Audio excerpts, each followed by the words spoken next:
Hello, friends, and welcome.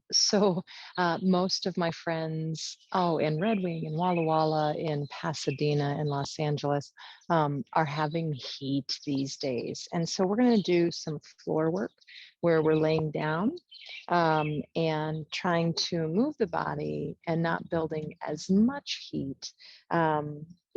So I'm going to suggest that you take a blanket and you put a blanket down on your mat. The main purpose for that is so that you don't have a sticky surface and you can slide a little easier. Also puts a layer of comfort there since we're going to be on our backs for a little bit today, right? So go ahead and spread that mat out. I mean, it can be the whole distance. It just so happens that the way we usually fold, yoga / Mexican blankets is prime for folding out directly over the mat. And then you can hit pause if you need to and then start back up. But when you are ready, go ahead and come on down onto your back. Position yourself, approximately head towards the upper edge of the mat. But when you extend your legs out, your feet are still on the mat. So pretty centered and squared. And then you can have either leg position to start, either constructive rest, feet on the ground, feet wide, knees lean in, or the legs could be extended out to straight with your feet about hip distance. They're both wonderful. One feels more wonderful, probably at the moment to you than the other. And always, thinking of balance. What balances you here and brings you into harmony, right? Or sat. And then have your head, the very back of your skull, onto the center of the mat. Your face is moving up towards the ceiling, the sky. Well, it's not moving up, it's facing that direction. I am very groggy this morning. I do not know why. I think it's this heat. I'm not getting very good sleep at night. And then, rest down into your position, into the floor. I often talk about what happens if instead of us being pulled down by gravity, we think about gravity coming up and meeting us and holding us.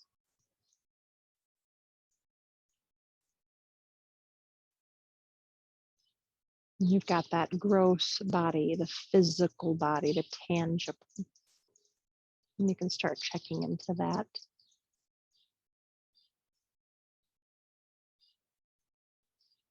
Muscles are pretty regular, pretty accessible to most of us. You can think about the bone structure, the skeleton. You can think about, as if you could get a felt sense of your ligaments and tendons and fascia and organic body.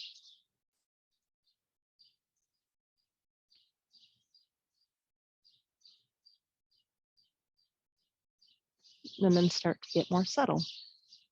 I always feel like the breath is a pretty good in between the very gross and the very subtle, because, the breath isn't tangible, it's not physical, and yet it moves our tangible physical body. So we can usually get a pretty good sense of the breath and even a felt sense of the breath.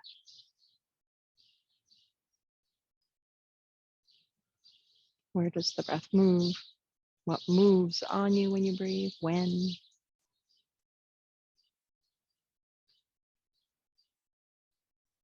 And I'll always put out an invitation to soften the belly and let the belly just gently move on the breath.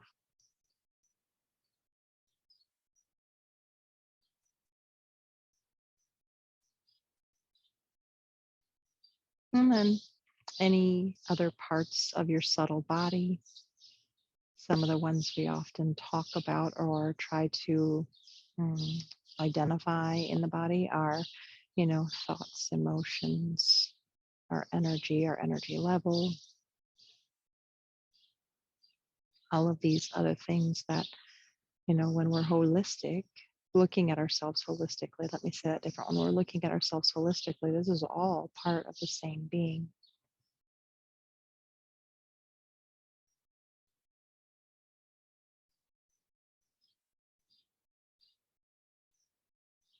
And we're going to start with the upper body. We've done this before. I'm going to bring my feet back onto the ground, knees bent, knees leaning in, just to be careful with my low back as I move my upper body, right? Bring the arms in by the side. And with an inhale, go ahead and let your right arm reach overhead. Minimal muscular effort. And with your exhale, you're going to bring that arm back down by the side. And let's do the other arm. Inhale the left arm up, so alternating arms. And you'll exhale that down. And I've been trying more and more with my teaching to set a pattern into place and then to let you follow your own breath, right? So every inhale, one of the arms will go overhead, right? And when you exhale, that arm will come back down by your side. So go ahead and just start to follow your own breath. And when I say minimal muscular effort, meaning we're not being super precise, we're not being really muscular, some of the things we often are in class. Again, we're just trying to move soft and slow at the moment. The next time you move the right arm overhead, let your head roll to the left if that feels okay in your body. And then, of course, as the arm comes back down, your head would come back up to center. And that's the new pattern, if that feels right for you. When one arm goes overhead, your head rolls the other way. We don't pick up the weight of the skull for this. Right? You're just rocking.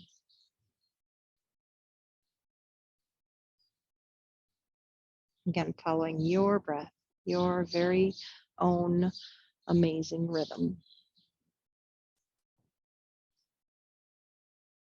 And then when you have finished your left arm overhead next time, come back to center. And you'll bring your arms out a little bit with your palms up. Think Shavasana style arms. And just pause for a moment and notice if anything is shifted in your body. Go ahead and bring your feet in, your knees wider, or feet on the ground if they were extended out. That's totally fine. Now we're going to go ahead in the first bit of this. I don't want you to stabilize the pelvis, and we're not using the arms. So the arms are going to stay super soft and relaxed, or at least hopefully they are a little bit after that exercise we just did, right? And you're going to go ahead and inhale the right knee in towards the chest. Again, I'm not using my arms or my hands, and I'm going to exhale it down. I'm not stabilizing my pelvis. You'll inhale the left leg up and in. And that way, hopefully, you are getting this rocking of the pelvis. Every time you bring ani into the chest, your low back rounds down into or towards the floor. And when the foot comes back down, you come back more towards your natural lumbar curve.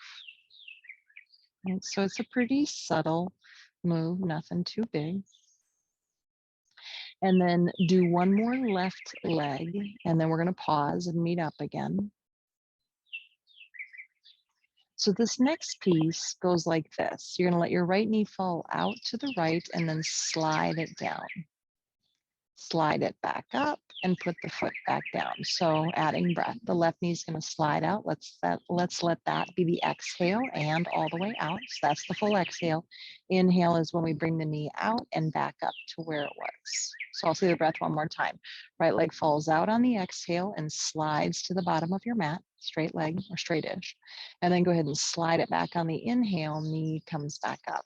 So go ahead and do that a few times with your breath. Just letting the hip be as, I'll say it again, minimal muscular effort. I think that's the best way to say it. So I have to use some muscle to do this, but I'm not being super precise. I'm definitely not being rigid, right? It's a little bit along the lines when we do those classes where we're like a piece of sea kelp and we just kind of flow with the ocean current. So the next time you do the right leg, when you bring it out wide, you're then going to hug it up towards the right armpit to the center of the chest and bring the foot back down. So slightly different patterns. So it starts out the same. Left knee goes wide. You move it down. That's the same. Here's where we split. We bring it up, but then we hug it up with our abdominals, right? Abductor, that abdominal. And we bring the foot back down. So right leg out to the rail. So that one more time. Slide it straight. When you bring it back up, keep it wide, but hug it up and do a kind of a half circle is really what we're doing, and bring that right foot down to the ground. So that's the new pattern. Hopefully it makes sense. If not, I'm demonstrating. And you could always, watch my body as I do it. But I really encourage you, if you know what it is in your body, don't watch my body, don't even watch your body, right? Try to feel the body. And I find when my eyeballs are on something, sometimes I'm not feeling it as much as I'm trying to make it happen. Or, if a mirror's in front of me, suddenly I'm like trying to get this and that and do this and I'm not feeling my body. So do one more of those on each side.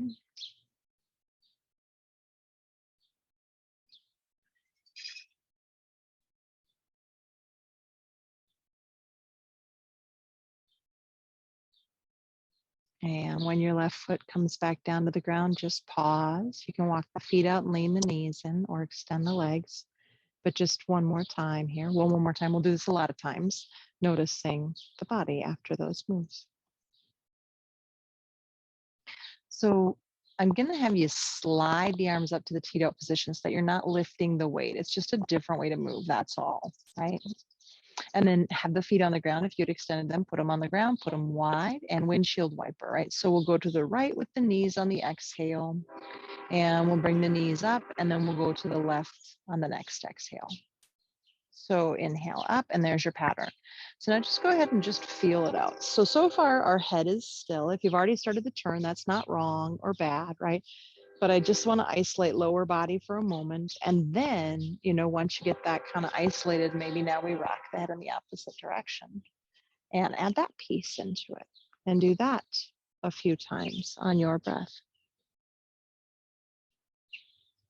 I always talk about with the breath, what balances you. Often many of us are kind of in the, I don't always like the phrase fight, flight, or freeze, because I think then people think it's like trauma or emergency. It doesn't have to always be a huge thing that sets that system off, activates it, right, and causes it to be active. And for a lot of us, it's more active. For someone who exercises a lot, moves a lot, you've got a lot going on at work, there's stress at work, like these kinds of things, right? It just simply means come back to the center when you're done, bring the knees in and pause. It just simply means that that part of your nervous system is more active than the parasympathetic, the rest and digest. And so what would balance you and bring you to what's called homeostasis? If you find that you're always in the parasympathetic and you're never right, moving towards activating that stress response, right, then it might be beneficial for you to move a little faster, bring a little bit quicker of a breath in. But I find that most people I work with, we end up active more in our stress response than we do relaxation. So slow breath, slow movement, right? If that's you, find your balance. Separate the knees. So same thing, we're going to go to the right, but this time we're going to do that swing. The left knee is going to swing up towards the right armpit and then come back down. The knees come up, the knees go to the left. The right knee will swing up towards the left armpit-ish. And that's the new pattern. So go ahead and do that a few times. And just think about moving on that ocean current if that's a helpful tool. And just notice where you feel this new move in your body, right? When we lift the knee in, how does that change the windshield wiper action for you? Is there a new area of the body that gets a little longer, right? Where you feel a stretch or restriction? The next time you're over to the right, stay over there. Y'all know this one pretty good if you work with me regularly. Our right hand's going to come under our left thigh/knee. We're going to extend the left leg out towards straight. It never has to straighten. Your toes don't have to point up towards the head, right? Like it can be way down low. It can have a bent knee. It's anywhere where you feel that stretch coming more into that outer left. Oh gosh, it could be thigh, back and knee, buttocks, low back. And I love, love, love in my personal body to think of that left hip moving, thigh bone moving forward to the right corner of the mat towards my right heel. It just gets a little extra traction in my low back. Bend the knee, bring it down, bring the legs over, swing that left leg up, right hand under the leg to support the weight.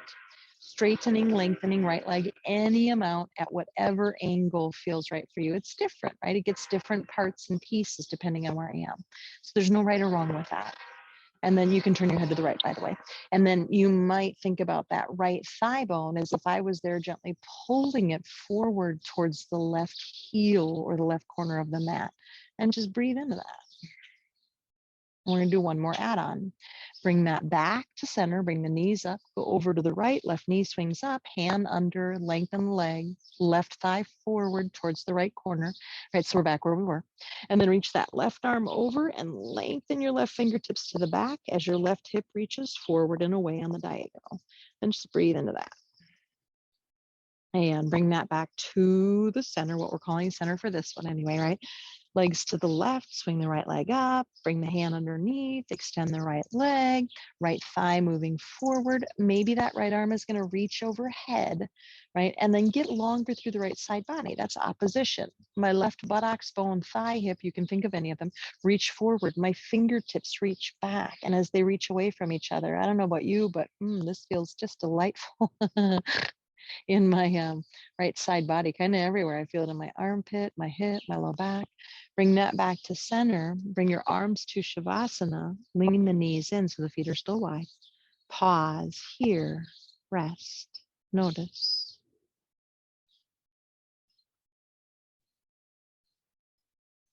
Okay. So go ahead and roll over onto one side and stay towards the edge of the mat. We've been playing with this last week, right? And we're going to do that twist where we roll open. So if you need to put something under your head, you can, but if you can let it hang, we're going to twist, roll onto our back body and go to the other side. So don't put anything too high under it. My arms are in front of me, my knees are bent. I'm going to go ahead and I'm going to reach that arm and rainbow arc it around my head. When I'm teed out, I'm going to hug the knees up and in using abdominals. And then when I get to the other side, I have two options with that bottom arm. I can either bring it over like a clamshell, or I can bring it around like a rainbow arc, right? So you're going to do the one that feels the best in your body. And then you go the other way. So the new top arm reaches over, rainbow arcs over the head. I use my abdominals. I bring my knees up and over. And then that other arm can either rainbow arc or close like a clamshell. Try to keep the neck as free as you can with this. Don't let it get too tense because it doesn't know what's happening, right? And go ahead and just continue that motion. And I am just completing my second one. Not saying you have to, but I'm going to say do about one more, right? Something like that anyway. Maybe two if you're on that quicker motion. Add breath in some capacity, just to make sure you're still breathing. When you end up back to the original side, you're going to go ahead and you're going to push the floor away. And again, since I'm not talking left and right, so I'm going to talk top, bottom. You're going to go ahead. Did you see how far I went down on my mat with that twist? You're going to go ahead and you're going to bring that bottom arm. So I always think of this kind of like mermaid pose, right? By the way, did anyone go see Little Mermaid? I actually was really surprised. Didn't think it was going to be great being live animation. I loved it. So your legs can be separated. They can be stacked. That part doesn't matter. And hopefully nobody who does yoga would be mad that it was a black Little Mermaid. We don't do that, right? Bring that hand behind the head, inhale, and exhale, bring that elbow down and in. Inhale, bring that up. Yoga to yoke union. Exhale, bring that elbow down towards the other elbow. Let the elbow keep swinging even when the ribs can't go in any further. And bring that back up. Hopefully that's in your middle back-ish, kind of by the bottom tips of the shoulder blades maybe. And then we're going to do circles. So now when you're down and in, let that elbow move forward, away from the thigh, I'll say up to the sky. And go ahead and just do 2, maybe 3 circles this direction. Take your time, feel the edges. And whenever you're ready to switch the direction and go the other way, do that. Circles just going the other way. So think of the elbow drawing the biggest circle that it can. And then we're going to do the full gamut here. So you're going to bring your hand down, drop down to the forearm. And I didn't say it on the original one, but I like it when my elbow is a little further away. I find more in my back body when my elbow is not right under me, right? When it's a little further, but play with it. All of these things, right? Just because it works for my body doesn't mean it does for yours. Take an inhale, and with an exhale, bring the elbow down and in towards that other elbow. You'll bring it back up on an inhale and back down in on your exhale. So do that a few times. And let's say the next time you come down and in, we'll add those circles in. So when you're ready, you can just start to circle one direction, doesn't matter which one. And then again, we're all moving at different paces. When it feels safe to do so, switch and go the other direction.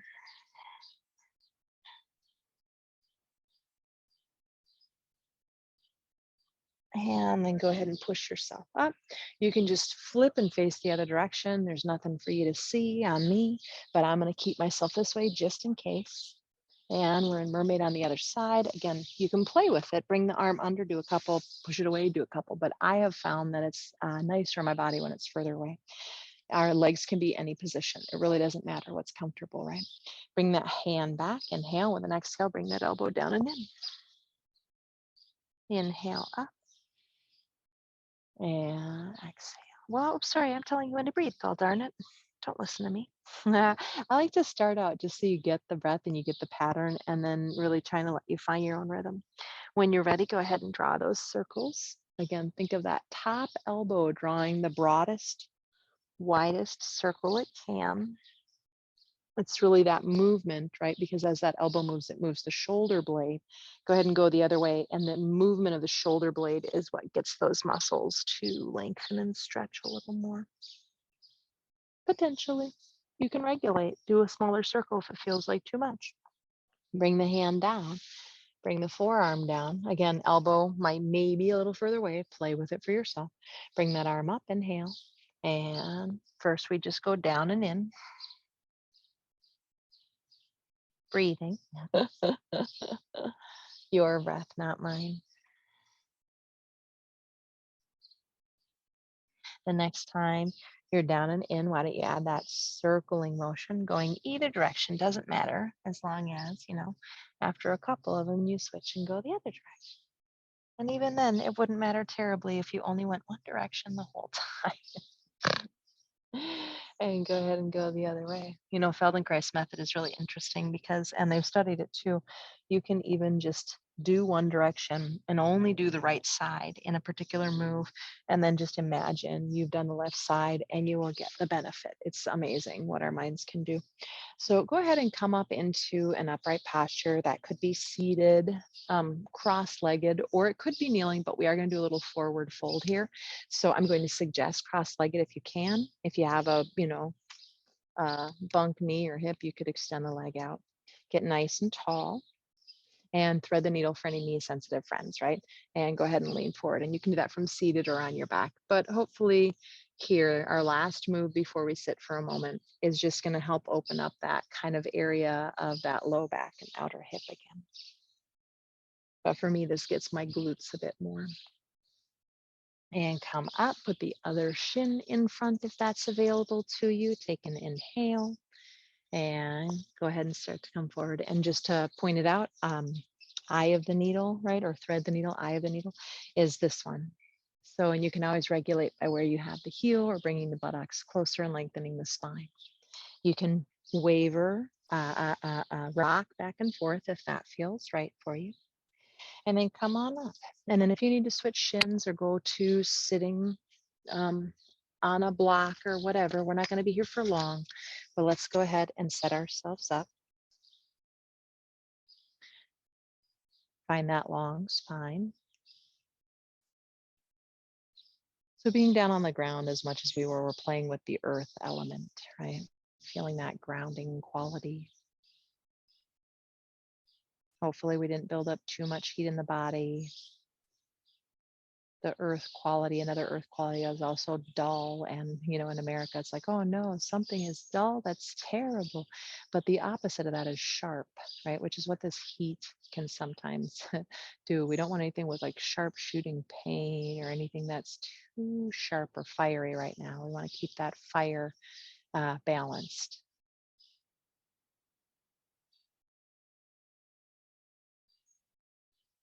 We're going to end. It's not a 20-minute video today. It's a little bit longer, but hopefully since it's just so nice and mellow, it'll just go by quickly, right? And you'll enjoy the time. Alternate nostril breathing. Take your index finger and your middle finger, put them on your third eye center of the right hand if you can. I'm not going to mirror. I can't mirror this one and teach it well. Go ahead and close the right nostril with your left thumb and inhale in through your left. If you were on an exhale, exhale, and then inhale, that's fine. Close both nostrils for a second and hold at the top. And then open the right nostril, close the left, and exhale through the right. Inhale through the right.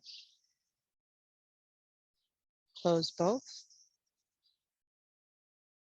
Open the left and exhale out the left. If rights and lefts are hard or you're dyslexic, just breathe in one and then breathe out the other. You're fine. Inhale. Don't work too hard to figure it out. Don't be too hard on yourself. That's that pitta, that fire. Close both. Exhale right. Inhale through the thumb side, the right. Close both. Exhale out the ring finger side, the left. One or two more full cycles on your own. You might slow it down or speed it up accordingly.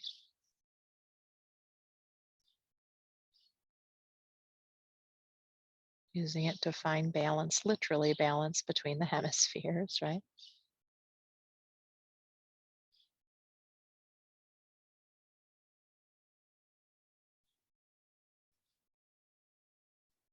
And then when you've exhaled out the ring finger side, the left side, the last time, go ahead and bring the hands down, release the nostrils, breathe through both.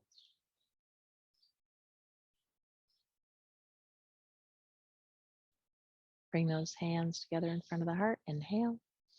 Bow your head in, taking a moment of gratitude. And even though you're not going to see this until Wednesday the 5th, I'm filming it on the 4th. So I hope you had a wonderful 4th of July. And on this day, rather than thinking about independence, I like to think about interdependence. We are all interdependent on everything around us. May we remember that always. Namaste.